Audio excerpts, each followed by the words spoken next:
Now we're going to go through setting up an electrochemical cell. This is the exact process you're going to have to do in the practice assignment and on the hand-in assignment and then on the exam.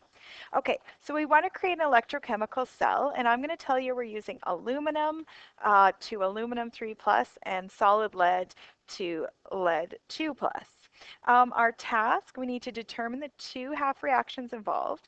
Which one is going to undergo oxidation? Which one's going to be reduced? We need to determine the voltage of the cell, and then we actually need to draw this thing.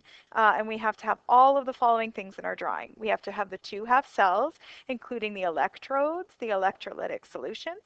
We need the external circuit showing the direction of the electron flow, the salt bridge with an electrolyte, including the movement of ions.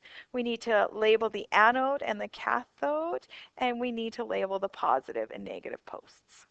Step one, so before we begin, we need to determine what's being oxidized and what's being reduced.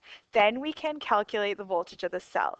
So we need to go to our table of half reactions and we need to look up aluminum and lead because those were the ones we were looking at. Okay, so aluminum and lead. Do we see any of those?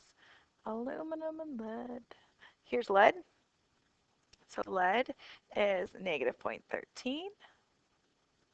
And do we see aluminum? There we go. Aluminum is 1.66. So I can already see that lead is above aluminum. So that should be telling me some information. Okay, let's see if I can find where I'm recording from. Okay, so I'm just going to write out what I found. I had Pb 2 plus aqueous plus 2 electrons goes to solid lead. And I got negative 0.13 for the voltage. And I also found my aluminum half reaction.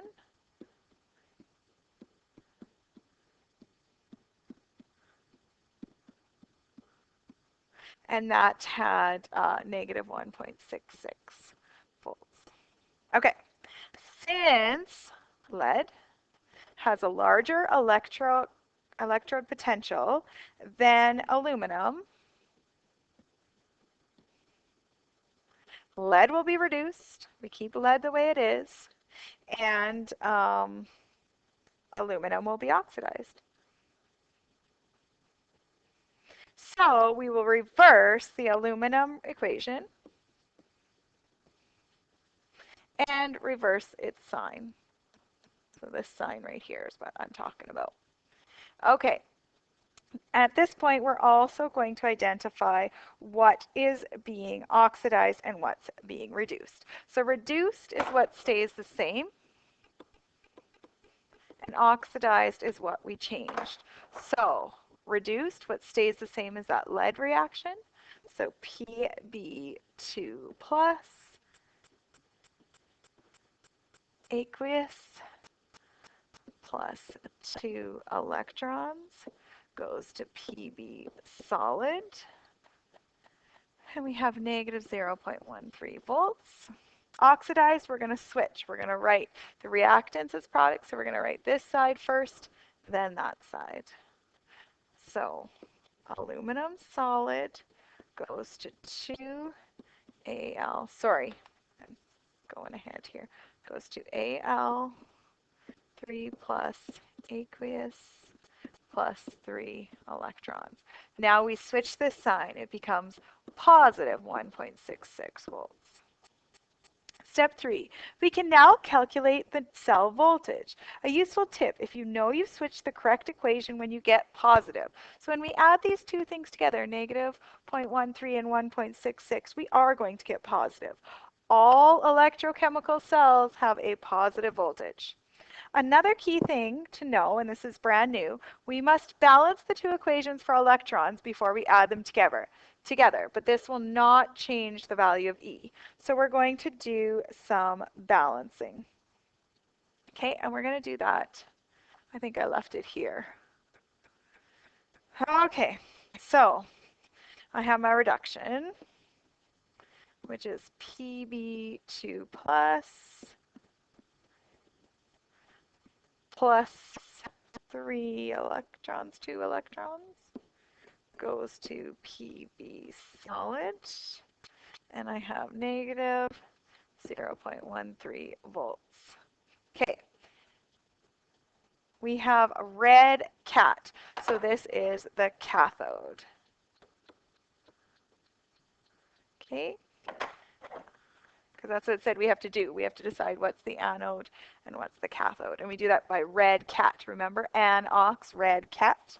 Okay, my oxidized, I said before, was Al, goes to Al3 plus aqueous plus, how many electrons did I say I had? 3 electrons. And I have 1.66. Okay, now I need to do that balancing. Sorry, I should say red cat and ox. So this is my anode. Okay, I need to do some balancing. Here I have 2 electrons, here I have 3 electrons. I want 6 electrons. So I'm going to multiply everything on the top one by 3. That will make 6 electrons. And this will be 3. Okay, and remember it said it does not change the value of the voltage, so that's nice. Here I have going to multiply everything by 2 to get my 6 electrons. Multiply everything by 2. Okay. And I'm going to find out what the net is. If I were to add all of these together, what would happen? So my electrons are spectators. I have 1 on the left, 6 on the right, 6 on the left. So I just have my 3 lead plus 2 solid aluminums goes to 2 Al3 plus aqueous plus 3 Pb solid. And my total voltage, 1.66 minus 0.13 is 1.53 volts.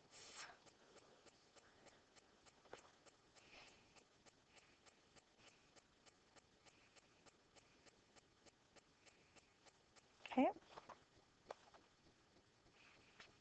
Now that we have all this information, now we get to draw it. So first of all, draw 2 beakers, each containing electrode, the 2 metals used in our reaction. So that's our first step we're going to do. Here's 1 beaker, and here's a second beaker. So let's first of all put our aluminum over here.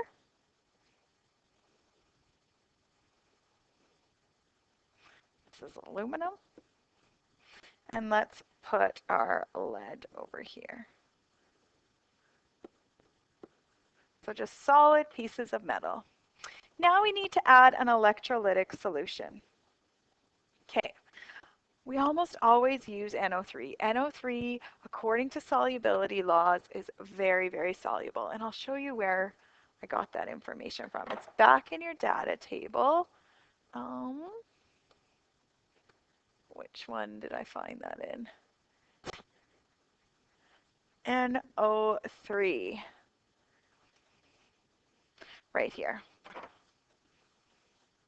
Essentially all it's soluble. So that's why we choose NO3. We could have also chosen these ones as well. I usually default to NO3 because it's always soluble. Right over here is where we're at. The electrode will include the metal ion and another ion. So in here, we need to have AlNO3. Aluminum has a charge of 3, so it looks like that. Here, we're going to have PbNO3, and Pb also has a charge of 3. Does it have a charge of 3? Pb has a charge of 2. Sorry, I misspoke. That should be a 2. Okay, I just changed it on my notes. I had a mistake. So what's happening here? There we go. The electrolyte will include the metal and another ion. NO3 is usually a good choice since it'll never form precipitate. Add an external circuit, the wire connecting the two electrodes, and a salt bridge with an electrolytic solution.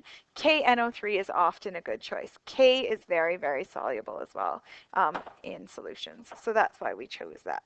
Okay, so we have our salt bridge. That's our internal circuit.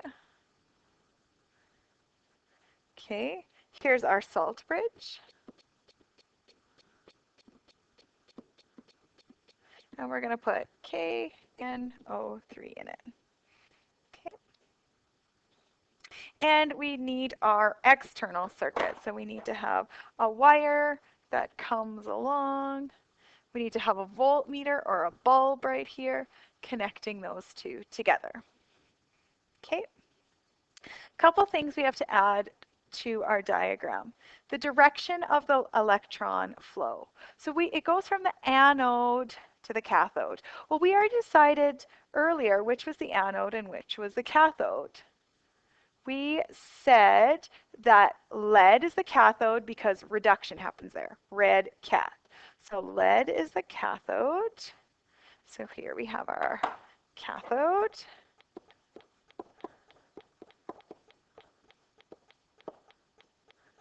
And aluminum is our anode. According to our notes, we said electrons go from the anode to the cathode. So we have to show the direction of electron flow. Electrons go in this direction. Okay, we did that. We need to show the ion movement. The anions go to the anode, cations to the cathode. So this is the internal circuit. We have KNO3. So the anions, or the negative ions, need to be coming out, NO3 negative, to the anode. And over here, the cathode is where the cations come out. So we're going to be having K coming in this direction. Okay. We need the positive and the negative posts. The anode is the site of reduction. It releases electrons, so it is negative. So this is my negative post. Okay. And the cathode is the site of oxidation. So it uses up electrons, so it's the positive post. Okay. The only thing I don't have here is I don't see what's coming off the anode and the cathode. I don't know how I missed that. But aluminum is going to be coming, it goes from solid aluminum into the solution, so Al plus 3. And here we have lead going onto the solution, Pb2 plus, forming solid lead.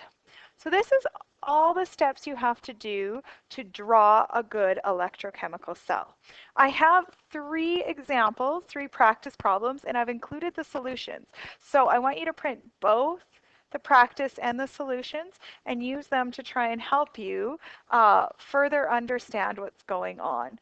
Do make sure to use the data table that's directly on the assignment. A lot of it is the same as the data table you got, but there's a couple that aren't, like rubidium in particular, that isn't found on yours. So use the one that comes with the assignment.